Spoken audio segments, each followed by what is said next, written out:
Thanks for having me, Ryan.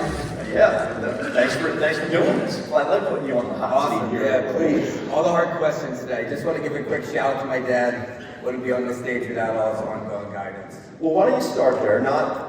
I know you guys have been in office with Satara Boy going back for a while, but share with me, for those who don't know Financial Independence Planning, FIP, share with me quick the story so that everybody has the lay of the Great story. I mean, it's interesting reflecting on where we are now. My dad was doing insurance back in the day. They changed all the products, completely started from scratch out of our townhouse basement, him and one other guy.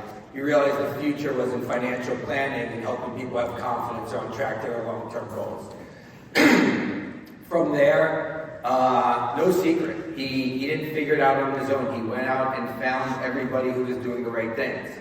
Bill Backrack is where he learned the financial roadmap process. And Dan Sullivan on how to grow your business. So he really just found all the experts and said, show me how to do it, took all of those concepts and used those to grow a practice that we have today. So, you are now president of FIP. You've kind of grown up in the business. And if we call it a G2, you're a second generation grow here. As nice as it is, but it brings different challenges with it. Tell me about them just a little bit and how you're working through them. Sure. I'll start with this. People say, how'd your dad get you into business? Because it's hard getting somebody new into it, and there's a lot of responsibility, especially if you are going to take over. Thing one is you either want it or you don't. And I tell that to everybody. Not everybody wants to work really hard, take over a business, and continue to drive it. So it's something that is either in you or isn't. From there, I tell my dad all the time, you know how I got here, right? Wax on, wax off. And just be that, fly on the wall at every meeting and then push yourself. Hey, I should learn about this. I should be understanding this. And then you just kind of come to these events also. I remember when I first started coming to these conferences, I chased down all the top advisors. What are you doing? What are you doing? And I still do that. I mean, many of you in here today, Ryan Franks, a couple months ago, I said, you're the guy, tell me everything, So you just got to continue to want to learn and grow. And as well as we're doing, there's so many great ideas and people in this room, continuously learn from them. So I'm going to put up a slide here. It shows the office here. And you guys are top 5 office here in the firm. Sure. Walk me through the office, walk me through kind of the people, the roles, the staff. Yeah, so the office has grown significantly out of 2 people in my dad's townhouse basement. So we've got about 10 financial advisors, 13 client service representatives, an in-house accounting firm and in-house estate planning attorney, a full, robust marketing firm, or marketing department, and in addition, we recently hired a fractional COO and CMO to continuously give us new ideas, grow, operate, and help us stay on track. Put a pin in that, because I want to get to that here in a second. You're going to have to tell us more about that in a minute. Before I want to get back to the evolution and organizing the business. But I want to spend a minute, and I don't want to lose track of it. When I pick up the phone and I call you, the most passionate you get about is when I say client experience. And I love our client experience. Big time. Tell me what the FIP client experience is. Walk me through it. Share with everybody else the passion that you have on it. Yeah, 100%. I'll start, and my team's heard this so many times. Our slogan is worry less, enjoy life more. And how did I come up with that? I'm listening to a Tony Robbins podcast. He has this guy stand up and he says, what do you do? The guy says, I own gyms. And Tony goes, what do you really do? And the guy goes, I help transform people's lives. And I sat back and I was like, well, what do I really do? And I go, I help people worry less and enjoy life more by giving them confidence their money's going to last the rest of their life and they can maintain their lifestyle.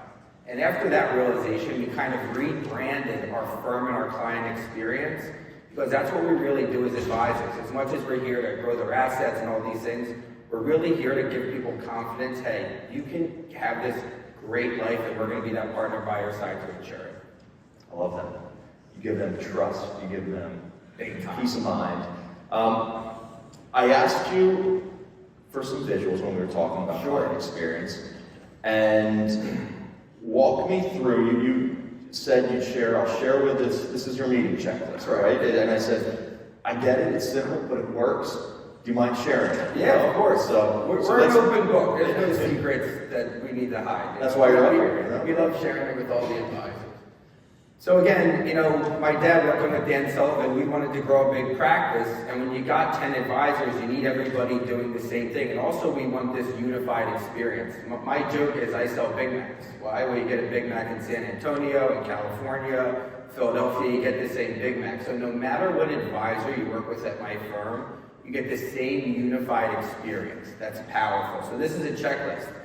So every advisor knows step one, what's new? How are you? Build that relationship. One of the most important things, we don't dive right into the numbers. We want that trusted relationship, and I want them to know, I know everything about you and I care, right? What are you doing for fun? Any questions you want to make sure we cover today before we dive in? And then, what's really transformed our business?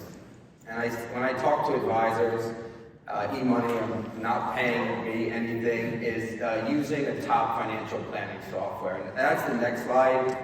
But if you're not using a great financial planning software, this slide alone has completely changed our business. So if any of you aren't familiar with e-money, e-money takes into account age, retirement, life expectancy goals, all your assets, income, expenses, and then this is a projection for the rest of my client's life. And what I love to say is you call your client, and everyone last year was probably up around 20%, right? I'm just kidding. But you call your client, and even if you had a great year, you say, hey, you were up 20% last year. Well, what does that mean to them?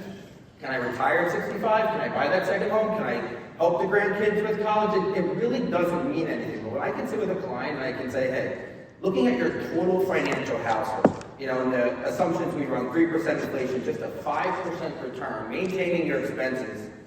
When you're 90, you're still going to have $3 million in your assets, $5 million.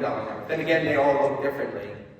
But you're more than on track to your goals. And this visual is more powerful than any number you'll run by them. And then again, I'm so big on client experience and how you build that trusted relationship. I always say you got to bring an emotion out of your client. So I love to ask them, knowing that you're more than on track to your goals, how does that make you feel? And I take that minute to let them, it's like one of the coolest moments of our meeting where they're just like, Jared, unbelievable. Like, we didn't think we'd get here, or we're not worried at all. And that's really how we build these unbelievable relationships, and of course, grow our business.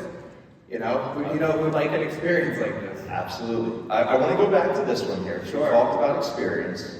I wanted to show, because I clicked quickly here through the review. Yeah. I actually want you to talk about, you needed a very specific client experience, because as the business has evolved, and you mentioned that you're kind of second generation. Sure. And you can talk through this, I love that. Yeah. But as a business, and FIP specifically, you guys have kind of transitioned where there were multiple advisors in-house there to really that ensemble model. And as you're doing that, you're hiring new staff, training new staff, and how do you train them? I mean, it's one thing when you've grown up in the business and you've heard it and you can kind of run it through osmosis. How did you develop a training plan that's actually going to deliver everything that you've gone through and said? Sure, so just how we grew pretty significantly, my dad was an OSJ, and all the agents in the OSJ, he always had under our brand. So even though they were kind of independent, they were always under FIP. So it was a unified company. And as these guys all were getting ready to retire, it wasn't all these young guys, we said, hey, no problem. And my dad's like, hey, here's a great retirement for you. I'm going to buy your business, and you can, go on to the sunset, and we're going to continue to give you this great client experience. So what we've done is, and I've assisted with this, is, eventually you do your meetings all the same, right? So when we hire that next gen, I worked my way up to becoming a top advisor, I just kind of realized I created this great client experience. I scripted every meeting I did. I felt they were extremely powerful. I was leading a new business in our practice for several years, so I said, this is it. And I scripted it, and I have some new advisors here, and I make them do mock reviews, so they would have to Zoom me and do the presentation, even if they messed up. I did not care. I am not Jared. I'm, Mrs. Franklin. Didn't matter.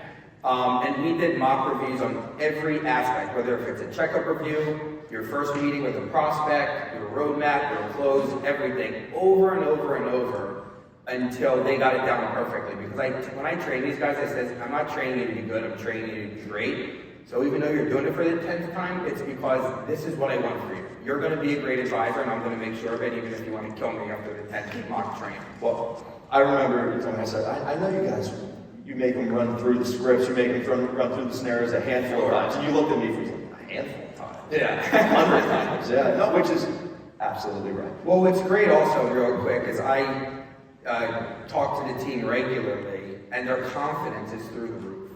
You know, I'm like, because I say, you know, my job is to help you guys be successful. When we're hiring new advisors or anybody, it's not just, hey, I need to bring you on. It's, I want to deliver not what I just say to my clients, but what I deliver when I say when I'm building my team. How I want to help you be successful, so I need to ensure these trainings you're feeling that way. You're becoming that advisor you always want to be. And you said, as Harry's walking up and down the hallways, he's listening to conversation. Every conversation the same, and every client experience is the same, and it's awesome. I really feel we're delivering an excellent experience. So let's go back. You mentioned a couple roles, and a year ago, I mean, you guys always had a great client experience, but sure. As you were going through this shift to an ensemble model, you kind of decided to reorganize. I'll say reorganize. Yeah. Because you didn't think that you were quite aligned to growth, or you weren't growing as fast as you wanted to. And I know that's really where 2024 has kind of been a focus for you guys. Yeah. You mentioned some of those roles you've added to the team. Walk me through what that transition has looked like and what you did.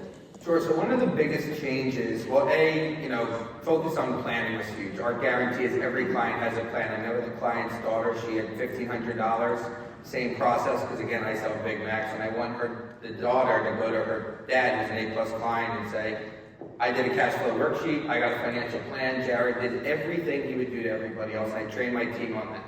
Only a high level of service, no matter who you're sitting with. If they're sitting with us, this is what we deliver. A big change in our business, the book Traction. Many of you might run on EOS, Entrepreneurial Operating System. So we probably have too many coaches, but it's been unbelievable. I mean, it's a program, and we have quarterly meetings that help you organize, strategize, grow, and weekly check-ins to help you grow your business. And the biggest thing for me was communication. I mean, many of you, even if you have 5 people, communication can be one of the biggest breakdowns. And I am so big on culture. I mean, you know, people spend most of their lives working, and I need everybody to come to work every day happy. And most importantly, when you're at the top, the biggest problems come to you, and you're like, all right, well, we need to work on this. So implementing EOS was massive. Help us stay focused on our goals, have goals, monitor the goals, and hit them. In addition, hiring the COO is somebody who's really kind of in there with you, just saying, hey, we know you're running on EOS. I'm going to kind of make sure these things get done and have this outside perspective because I have, industry knowledge on how to help you get there too. I love it. You reorganized a little bit, you realigned, you found some specific goals, all things that we're up here, we're trying to plug into, and we'll have a conversation, you and I, after this, as to how we can help. And also, real quick, it's everyone in this room. I mean, as much as I can sit back and I say what a great year we had and what an amazing business we have, I mean, so many things we're doing right. I already am thinking of 3 people in here I'm going to call and Zoom and say, walk me through everything you do, because I still want to learn. I mean, every year I reflect on the year I had, and I go, okay, good, now what do I do to get better? All right, well, I know we're running out of a little time, but I'll finish with one question. You're reflecting. Sure. Let's pivot, and where are you going? What's the next 3, 5, and 10? What does that look like? Yeah, so, for starters, I have a lot of asset goals, obviously, like we all do. I like to focus on the client first. We have about 800 families. I want to get to about 2,000 families that we help worry less and enjoy life more. Because again, that's what we do for a living. So if I have this amazing impact, how can I impact even more families? Secondly, I'll focus on my team. I want to make sure that we just have an amazing company, right? Culture. And all the people are showing up to work happy every day. I'm helping my advisors reach their goals. We're at around 700 million now. I want to get to that billion badly, obviously. Then I'm going to get to $2 billion, and one of my biggest goals for a while is to get our firm on the Barron's list. I just think that's one of the most prestigious acknowledgments in the industry, and for me, that's a massive goal of ours. I love it.